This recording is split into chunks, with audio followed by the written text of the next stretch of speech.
سبحان اللہ بحمدہ سبحان اللہ العظیم واللہ ماکرین والماکرین.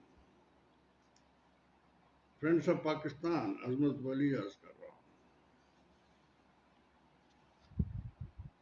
ہم نے ہندوستان کیا بلکہ پورے کانٹیننٹ میں 1000 سال حکومتیں کی ہیں، اور ہم لوگوں کے جو حکومت کرنے والے تھے ان میں زیادہ تر مسلمان جو نوابوں کی اولاد تھے، رئیسوں کی اولاد تھے. 7 بگیسٹ اسٹیٹس تھیں جو مسلمانوں کی تھیں، اور مسلمان کم اس میں بھی ہوتے ہوئے رول کرتے تھے. ہندو اور سکھ اور دوسرے بہت سارے ہوتے جن میں بہت سارے تفرقے پیدا ہو گئے تھے. ہم رول کرتے تھے، اور اللہ کی رحمت سے بڑا 7 انڈیپینڈنٹ اسٹیٹس نوابوں کی اور رؤساؤں کی اولاد تھی. وہاں کا جو کلچر تھا وہ کلچر بھی ایسا تھا کہ بڑی شان اور شوکت سے، یہاں تک کہ بڑے ادب اور کلچر بھی وہاں موجود تھا. جو چھوٹے طبقے یا اور دوسرے طبقے کے لوگ تھے جو میسن کا یا اور دوسرے لیبر کا کام کرتے تھے، وہ بھی بڑے ادب اور کلچر رکھنے والے لوگ تھے. غرض یہ ہے کہ میں جو عرض کر رہا تھا، یہ پورا کانٹیننٹ میں ہم نے حکومت کی. جب یہ پاکستان کی باتیں ہو رہی تھی اور پاکستان بننے کی باتیں ہو رہی تھی، تو ہمیں ہندوستان کے ایک بڑے کانگریس کے لیڈر تھے. 9 سال وہ وہاں کے پریزیڈنٹ رہے ہیں. جب مسلمان پاکستان کی طرف ہجرت کرنے والے تھے اور پاکستان کی باتیں ہو رہی تھیں، تو ہم نے بیٹھ کے، ایک صاحب تھے ہمارے ابو کلام آزاد، جو ہمارے بڑے عالم بھی تھے، بڑے قابل آدمی تھے، لرنڈ آدمی تھے، جنہوں نے 9 سال کانگریس میں باقاعدہ ایز پریزیڈنٹ کام کیا. انہوں نے جامع مسجد دہلی میں جب یہ پاکستان کی باتیں ہو رہی تھیں تو انہوں نے فرمایا کہ تم لوگ غلط جگہ جا رہے ہو، کیوں آپ ہجرت کرتے ہو؟ تمہارا تباہ ہو جاؤ گے، برباد ہو جاؤ گے، تم لوگ کیوں ہجرت کر رہے ہو؟ پاکستان جو سرزمین ہے، اس سرزمین میں تمام ڈاکو، چوروں اور بدماشوں کا راج ہوتا ہے. جہالت بہت زیادہ ہے وہاں پر، اور جہالت میں اور سارا علاقہ جو ہے پتھر اور پانی اور سمندر اور دوسری بیرن جگہیں ہیں جس پہ رول کرتا ہے وہاں پر جو ڈاکو اور چور اور بدماش لوگوں کا وہ ہے. خیر، یہ جو باتیں ہو رہی تھی تو ابو کلام آزاد نے ایک جامع مسجد دہلی میں اپنا 1 لاکھ کا مجمع تھا، ان کو خطاب کر کے یہ بات کہی تھی کہ وہاں مت جاؤ، اور اپنی بہتر یہ ہے کہ تم یہیں پاکستان رہو.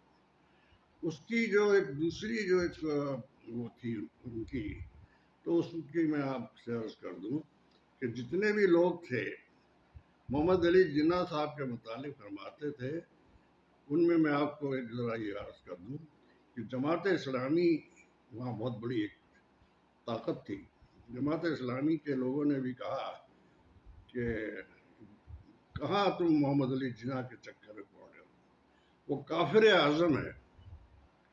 دوسری بات، جمعیت علماء پاکستان، انہوں نے فرمایا تھا کہ یہ کہاں تم میں جا رہے ہو، یہ محمد علی جناح جو ہے یہ کافر اعظم ہے، یہ غلط پاکستان بنا رہا ہے.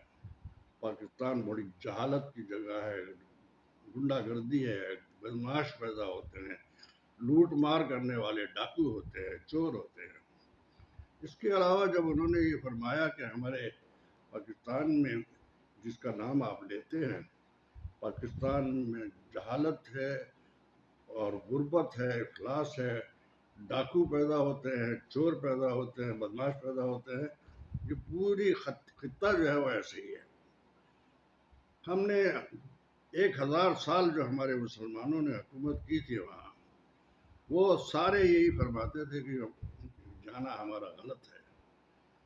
محمد علی جناح کے متعلق جو انہوں نے فرمایا، یہاں بھی آپ کے پاس میں جو جی ایم سید تھے، وہ محمد علی جناح کو بھی کافر اعظم کہتے تھے. جو یہاں پر ہمارے اور دوسرے جماعت اسلامی والے تھے وہ بھی کافر اعظم کہتے تھے. تیسرے جو ہمارے وہاں جمعیت علماء پاکستان تھے وہ بھی کافر اعظم کہتے تھے، مفتی محمود، جنہوں نے آخر تک کبھی پاکستان میں قائد اعظم کو کبھی نہیں. آج تک یہ ہوا ہے کہ ابھی بھی وہ جب بدل الرحمان نے کبھی زندگی میں قائد اعظم کو نہیں مانا، انہیں تسلیم ہی نہیں کیا. اس طرح سے بہت سارے ہمارے یہاں کے بہت بڑے ایک وہ تھے جو اپنا ولی خان کے والد صاحب تھے، وہ اپنا خان صاحب، انہوں نے خان صاحب نے بھی، ان کا نام بھی خان تھا، اور وہ ان کو کبھی نہیں مانتے تھے، محمد علی جناح کو کبھی تسلیم نہیں کیا. اس کے علاوہ جو تمام دوسرے اور بھی وہ تھے، کسی نے بھی پاکستان میں مسجد سے احرار تھی، ایک بہت بڑی جمعیت تھی، اس نے بھی کبھی ان کو اپریشیٹ نہیں کیا، اور ہمیشہ محمد علی جناح کے متعلق یہ کہا کہ یہ کافر اعظم ہے، یہ برگلاتا ہے اور یہ جھوٹ بولتا ہے. اور اس کا ثبوت اس طرح سے انہوں نے دیا کہ جب یہ ان کو ٹی وی کا تھا، ان کو کسی کا نہیں معلوم تھا، جب انگریز کو یہ بات پتہ چلی تو انگریز نے 6 مہینے پہلے پاکستان کو بنا دیا، جبکہ دسمبر میں یہ پاکستان بننا تھا. اور اس کے بعد اس سے پہلے ہی انہوں نے اگست میں 27 اگست کو انہوں نے یہ پاکستان اس لیے بنا دیا کہ ان کو ٹی بی تھی، اور ان کو ڈاکٹر کو پتہ تھا، جو انگریز ڈاکٹر تھا اس نے ان کو بتا دیا تھا. اس طرح سے ان کی ساری باتیں جو ہیں وہ سچ ثابت ہوتی تھی. غرض یہ کہ انہوں نے پہلے بنا دیا. حقیقت جو ہے وہ یہ اس طرح کی تھی کہ سارے لوگ جو تھے ان کو کافر اعظم کہتے تھے، اور اس کے علاوہ یہ ہے کہ کوئی بھی ان کو اپریشیٹ نہیں کرتا تھا، پسند نہیں کرتا تھا. یہ ان کی اسٹوری ہے، بقول ان کے. اس میں دو باتیں بہت زیادہ امپورٹنٹ نظر آتی ہیں اور سمجھ میں بھی آتی ہیں باتیں، کہ انہوں نے یہ کہا تھا کہ وہاں پر ڈاکوؤں کا راج ہے، جہالت زیادہ ہے، اور کھنڈرات ہیں بڑے بڑے، اور یہ بڑے بڑے چور بھی ہیں، بدماش بھی ہیں، ڈاکو بھی ہیں. ان لوگوں کے پاس میں جب جہاں جہالت ہوتی ہے وہاں پر کوئی کام صحیح نہیں ہو سکتا. اس طرح کی جو باتیں ہوئیں تو اس کے بعد بھی پھر ہمارے یہاں پر جو آئے اس میں بھی یہی ہوا کہ ہمارے جو پاکستان میں بہت سارے لوگ تھے انہوں نے کبھی اس کو قائد اعظم کو قائد اعظم نہیں مانا. یہاں تک کہ پاکستان میں بھی بہت سارے لوگ جو تھے پاکستان کے مخالف تھے. غرض یہ کہ میں وہ جو عرض کر رہا تھا وہ حقیقت یہ ہے کہ بہت سارے لوگوں نے آج تک محمد علی جناح کو اور قائد اعظم کو قائد اعظم نہیں کہا، نہ ان کو اپریشیٹ کیا، نہ ان کو پسند کیا. خیر، حقیقت یہ تھی کہ یہاں پر یہ بتایا گیا تھا. ایک اور بات میں آپ کو بتا دوں کہ یہاں پر جو انگریز کا راج تھا تو اس زمانے میں رنجیت سنگھ یہاں حکومت کرتا تھا، اور رنجیت سنگھ کے انڈر میں ہندو جو تھا وہ تاجر ہوتا تھا، وہ کاروبار کرتا تھا. ان سے جو لوکل لوگ تھے یہاں پر 50% ٹیکس وصول کیا جاتا تھا، اور وہ ڈائریکٹ وصول کرتا تھا. اس کا کام وہ تھا، اور امرتسر سے لے کر کے اس کی حکومت تھی اپنے پورے پشاور تک، پشاور سے اپنا کشمیر تک کا پورا رول اس کے ہاتھوں میں تھا. اور یہاں پر کسی مسلمان کو کبھی بھی انہوں نے اپریشیٹ نہیں کیا، نہ ہی اس پر نوکری دی. اور یہاں تک ہوتا تھا کہ ہندو کو بھی انہوں نے ڈائریکشن دی ہوئی تھی کہ ان کو مسلمانوں کو مت ان کو رکھنا، اس لیے کہ یہاں کے جو مسلمان ہیں یہ غدار بھی ہیں، چور بھی ہیں، بدماش بھی ہیں. اور یہ اپنے ان کے لیے البتہ اس میں یہ ہوا تھا، اس کا محل جو تھا وہ اپنا لال قلعہ جو اپنے یہاں دہلی کا تھا، یہ ان کا ہیڈ کوارٹر ہوتا تھا رنجیت سنگھ کا. اس کے علاوہ جو تھا وہ جو اپنا مسجد تھی، جو جامع مسجد لاہور میں، وہ مغلیہ دور کی مسجد تھی. اور اس زمانے میں اس میں باقاعدہ وہ اپنے گھوڑوں کا اور استبل کا اور ان کی فوج کا رہائش تھی. اس کے برابر میں بھی انارکلی ایک جگہ ہے جہاں پہ طوائفوں کا وہ تھا، وہ ان کے لیے الاؤڈ تھا وہاں جانا. ان کے سارے جو استعمال ہوتے تھے وہ ساری طوائفیں اور سارے وہ یہ ان کے کام کرتے تھے، ان کے کاروبار ہوتے تھے ان کے ساتھ. غرض یہ کہ یہ ساری باتیں جو ہیں یہ آن ریکارڈ ہے، اور اس میں باقاعدہ ہمارے جو وہاں کے بہت بڑے ہوتے انہوں نے یہ سارا فرمایا تھا. حقیقت جو اب ہم بھی دیکھتے ہیں وہ یہ دیکھتے ہیں کہ یہاں پر ایک اور بات میں آپ کو بتاتا چلوں. 1937 میں انگریز ایک یہاں کمشنر ہوتا تھا.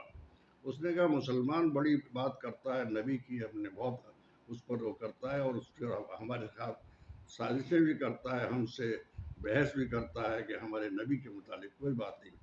اس نے کہا کہ تم ایسا کرو کہ ان کے لیے ایک یہاں پر قادیانی پیدا کرو، ان کے مذہب پیدا کرو. اس نے قادیانی کا مذہب یہاں پر، اور یہ باقاعدہ اپنا جو ربوہ ایک جگہ ہے، وہاں ربوہ میں باقاعدہ انہوں نے اس کو جگہ دی، اور اس کو نام بھی احمدی رکھا. اور نام احمدی کے علاوہ انہوں نے باقاعدہ یہاں قادیانی کا ایک مذہب پیدا کر دیا. لاکھوں روپیہ ان کو زمانے میں دیا کرتے تھے. تو لاکھوں روپے جو اس زمانے میں بہت بڑی بات ہوتی تھی، تو وہ لوگوں کو خریدتے اور اپنا یہاں پر وہ کراتے. وہ اپنی لڑکیوں کو اور اپنی عورتوں کو بیچتے اور ان کے ساتھ شادیاں کرتے. تو اس طرح انہوں نے نسل بہت آگے بڑھا دی. پھر اس کے بعد میں ربوہ کا جو سینٹر تھا، یہاں پر عبادت بھی کرتے تھے. اس کے علاوہ وہ اپنا مرزائی اور اپنے قادیانی کو ہوا کرتے تھے. اور آج بھی یہاں پر قادیانیوں کی میجورٹی ہے. آپ کو پتہ ہی نہیں چلتا ہے کہ وہ کہاں پر ہیں، کدھر ہیں. یہاں تک کہ اپنے زیڈ بھٹو نے جب یہ ان سے کہا گیا تھا، تمام پی این ای کی موومنٹ چلی تھی، اس پی این ای کی موومنٹ میں یہ تھا کہ انہوں نے ان سے گزارش کی تھی یا ان سے آرڈر کیا تھا. پی این ای کے جو جماعت اسلامی والے تھے، انہوں نے کہا تھا کہ ان کو کافر اعظم کافر بناؤ، اور جو کافر ہیں یہ ان کو ہم کافر کا مذہب جو ہے ہم ان کو اسلام کا مذہب یوز کرنے نہیں دیں گے. یہ بہت سارے آبادی یہاں پر میجورٹی کے حساب سے ہو گئی تھی. تو زیڈ بھٹو نے باقاعدہ ان کو بہت سارے کلب بند کرنے کے لیے کہا گیا، شراب بند کرنے کے لیے کہا گیا، نائٹ کلب بند کرنے کے لیے کہا گیا. اس کے علاوہ قادیانیوں کو ایکسیپٹ کرنے کے لیے ان کو کافر قرار دے دو، تو وہ کافر قرار دیا تھا انہوں نے. اور اس کے بعد میں پھر یہ ہوا کہ اتنی آبادی ہو گئی تھی کہ یہ لاہور سے لے کر کے پورا علاقوں میں، سارے پنجاب کے علاقوں میں قادیانی. اور پھر یہ باقاعدہ اتنے تعداد میں ہو گئے تھے کہ انہوں نے باقاعدہ اپنے مذہب کی وجہ سے مجلسیں اور وہ بنا دیے تھے اپنے کیا اس کو مسجدیں بنا دی. اس کے علاوہ انہوں نے باقاعدہ یہ مسلمانوں کو ہیٹ کرنے لگے، اور مسلمانوں کی بجائے قادیانی رول کرنے لگا. یہاں پورا علاقہ جو تھا، اور میں جیسے عرض کیا، اس میں یہ ہوا کہ جناب جتنے بھی آپ کو فوج میں بہت سارے لوگ ایسے ملیں گے کہ جو قادیانی اور وہ ان کا مذہب جو ہے وہ، کیونکہ بھٹو نے جو بتایا کہ میں جس اس پہ سائن کر رہا ہوں میرا یہ ڈیتھ وارنٹ ہے، اس کے الفاظ یہ بھی تھے. یہ اس میں جب قادیانی کا کافر قرار دینے کے لیے یہ خاص طور سے زیڈ بھٹو نے یہ الفاظ تھے اس کے، کہ اس میں ایک ریزن یہ بھی ہوگا میرا. اور اس نے کہا کہ جب اس کو وہ اپنا قادیانیوں کو غیر مسلم قرار دے رہے تھے، تو اس نے کہا کہ میں اپنے ڈیتھ وارنٹ پہ سائن کر رہا ہوں. اس میں یہ بتا رہا تھا کہ اس کا جو جنرل اسسٹنٹ تھا وہ جو تھا وہاں پر وہ قادیانی تھا. اس کے علاوہ نیوی کا جو چیف تھا وہ بھی قادیانی تھا. اس کے علاوہ جو ایئر فورس کا وہ تھا وہ بھی قادیانی تھا. یہاں تک ہوتا تھا کہ وہ جو ایئر فورس کا وہ تھا قادیانی، تو وہ جا کر کے باقاعدہ اپنے ربوہ کے اوپر پھول کی نچھاور کرتا تھا اپنے جہاز کے ذریعے. اس طرح سے جناب یہ ہم نے یہاں پر آبادی ان کی بڑھتی چلی گئی. اور یہ ابھی بھی کچھ پتہ نہیں ہے، یہ پورا ورلڈ میں انہوں نے اپنی قادیانیوں کو پہچانا بھی نہیں جا سکتا، اس لیے کہ وہ اپنے آپ کو بتاتے بھی نہیں ہیں. میں جو عرض کر رہا تھا وہ یہ تھا کہ قادیانیوں نے یہاں پر جتنے بھی آرمی میں، وہ آپ کو کچھ پتہ نہیں ہے، چونکہ اب یہ اپنا نام نہیں لیتے، لیکن یہ کہ کافر اعظم ہے یہ. اور انہوں نے سارا سسٹم یہ کیا ہوا ہے کہ یہاں پر یہ فوج میں بھی ہوتے ہیں، یہ اپنے اسٹیبلشمنٹ میں بھی ہوتے ہیں، ہر جگہ ان کا ہوتا ہے. اور یہ کبھی بھی پاکستان کو نہیں کرنے، کوئی کام نہیں کرنے دیتے. ان کو لوٹتے ہیں، ان کو تباہ برباد کرتے ہیں، ان کے ساتھ ظلم زیادتی کرتے ہیں. اور اس کے علاوہ یہ ہے کہ پوری دنیا میں ان کی آبادی ہے. اب تو یہ لندن میں ان کا ہیڈ کوارٹر بن چکا ہے. میں جو عرض کر رہا تھا وہ یہ تھا کہ تباہی اور بربادی ان کی وجہ سے بہت زیادہ ہوئی ہے. تو یہ میں جو عرض کر رہا تھا وہ یہ تھا کہ ہمارے یہاں اتنا بھی ہوا ہے کہ جناب یہ ہے کہ تمام جتنے لوگ ہیں ہم کسی بھی یہاں کے لوگوں کو ہم تسلیم نہیں کر سکتے. اس کی وجہ یہ ہے کہ آپ کو پتہ ہی نہیں ہے کہ آپ کے ساتھ سازش کرنے والا کون ہے. آپ کو یہ مذہب کی اور اس کی کسی کی بات کا معلوم بھی نہیں ہے. ہمارے یہاں سارا سلسلہ اس طرح ہوا ہے اور یہی وجہ ہے کہ آج ہم تباہی و بربادی کی طرف جا رہے ہیں. اور جو انہوں نے کہا تھا ہمارے اپنے کانگریس کے لیڈر تھے اپنے جناب اپنے جو بڑے اور 9 سال وہ رہے ہیں کانگریس کے لیڈر ہیں مسلمان ابوالکلام آزاد. بڑی شان والے آدمی تھے, بڑے اعلیٰ ایجوکیٹڈ تھے. انہوں نے جامع مسجد میں یہ 1 لاکھ کا مجمع تھا جہاں پر یہ تقریر کر کے یہ بتایا تھا کہ تم جس جگہ جا رہے ہو وہ جگہ بڑی. اور آج یہ بات ثابت ہو گئی ہے. ان کی کتاب میں بھی موجود ہے یہ freedom of the continent India جو آزاد ہوا تو انہوں نے اس وقت ایک کتاب بھی لکھی تھی. اس کتاب میں اس کا ذکر بھی ہے. غرض یہ ہے کہ جو کچھ بھی تھا اب ہم جو دیکھ رہے ہیں یہاں پر وہ سارے یہاں پر اپنے جو یہاں پر بھی موجود ہیں اور وہ پاکستان کی تباہی کرنے میں سارے لوگ شامل ہیں. اور اس کے علاوہ جو کچھ ہو رہا ہے ہم جو دیکھ رہے ہیں وہ یہی دیکھ رہے ہیں. اگر کوئی ایمان اور پکی ایمان رکھنے والا ہوتا ہے وہ کبھی بھی اپنے ملک کی غداری نہیں کرتا. یہاں تو ملک کے اپنے اگر آپ دیکھیں گے تو آپ کو چیف جسٹس آف پاکستان وہ بھی غدار ہے اور دوسرے جتنے بھی ملیں گے وہ سارے غدار ہیں. اور جتنے بھی یہاں پر بہت سارے کام ایسے کر رہے ہیں جو سب مل کے کر رہے ہیں وہ سارے غدار ہیں. اور پاکستان کی تباہی کا جو بیسک ریزن ہے وہ یہی ہے کہ پاکستان کو تباہ کرو, مسلمان کو تباہ کرو. اور ان کو یہ مسلمان جو ہیں یہ ہمارے اور حقیقت بھی یہ ہے ہم نے بہت سارے لوگوں کو دیکھا ہے جو فوج میں ہیں موجود اور ان کا پتہ نہیں چلتا ہے کہ کب کون ہے, کہاں سے آئے, کدھر سے آئے. لیکن حقیقت یہی ہے. کچھ لوگ ایسے بھی ہیں جو ان کو جانتے نہیں ہیں لیکن یہ کہ حقیقت میں وہ غدار ہیں ملک کے اور وہ ملک کو تباہ کر رہے ہیں. آج ملک ایسا لگتا ہے کہ 2 ٹکڑے کی بجائے 3 ٹکڑے اس کے ہو رہے ہیں اور اس طرح سے اس کو تباہ برباد کرنا یہ ان کا کام لگ رہا ہے. ایسی محسوس بھی ہوتا ہے. حالات بھی اسی طرح کے ہو رہے ہیں. باقی میں آپ کو بعد میں فردر آگے بتاؤں گا کہ اور جو کچھ ہو رہا ہے کیسے ہو رہا ہے کس طرح ہو رہا ہے وہ ساری باتیں آپ کو بتائیں گی. پاکستان قائم رہنا چاہیے, اللہ تعالیٰ کی رحمت ہونی چاہیے اور ہاں ایمان اور انصاف کے ساتھ کام کرنا چاہیے. ہمیں اللہ تعالیٰ ہدایت عطا فرما اور ہم اپنے معاملات کو ٹھیک کریں. پاکستان زندہ باد, پاکستان زندہ باد.